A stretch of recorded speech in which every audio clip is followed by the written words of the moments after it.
ಯಾರ ನೋಡಿದ್ರು ತಲೆನೋವು ತಲೆನೋವು ತಲೆನೋವು ಅಂತ ಹೇಳ್ತಾರೆ. ಇತ್ತೀಚೆಗೆ ಯಾಕೋ ತುಂಬ ತಲೆನೋವು, ಬಿಸಿಲಿಗೆ ಹೋದರೆ ತಲೆನೋವು, ಅಥವಾ ಏನಾದರೂ ಕುಡಿದ್ರೆ ತಿಂದರೆ ತಲೆನೋವು, ಆಹಾರ ವ್ಯತ್ಯಾಸ ಆದರೆ ಆಗೋದಿಲ್ಲ ಅಂತ ಹೇಳ್ತಾ ಇರ್ತಾರೆ. ತಲೆನೋವಲ್ಲಿ ಬೇರೆ ಬೇರೆ ವಿಧಗಳಿದೆ. ಅದರಲ್ಲಿ ಕಂಜಸ್ಟಿವ್ ಹೆಡ್ಡೇಕ್ ಅನ್ನುವಂಥದ್ದು ಒಂದು ವಿಧ.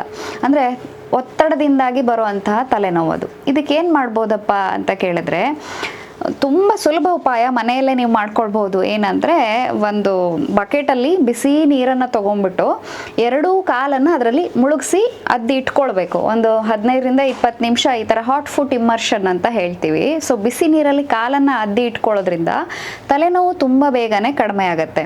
ಇನ್ನೊಂದು ಏನು ಮಾಡ್ಬೋದಪ್ಪ ಅಂತಂದರೆ, ಈ ಜಿಂಜರ್ ಅಂತ ಹೇಳ್ತೀವಲ್ಲ, ಶುಂಠಿ, ಅದನ್ನು ಅರೆದು ಪೇಸ್ಟ್ ಮಾಡಿಬಿಟ್ಟು ಅದನ್ನು ಫೋರ್ಹೆಡ್ಗೆ ಅಥವಾ ಹಣೆಗೆ ಹಚ್ಕೊಂಡು ಒಂದು ಸ್ವಲ್ಪ 15-20 ನಿಮಿಷ ಬಿಟ್ಕೊಳ್ಳೋದ್ರಿಂದ ಕೂಡ ಈ ಒತ್ತಡದಿಂದ ಆಗುವಂತಹ ತಲೆನೋವು ತುಂಬ ಚೆನ್ನಾಗಿ ಕಡಿಮೆ ಆಗುತ್ತೆ.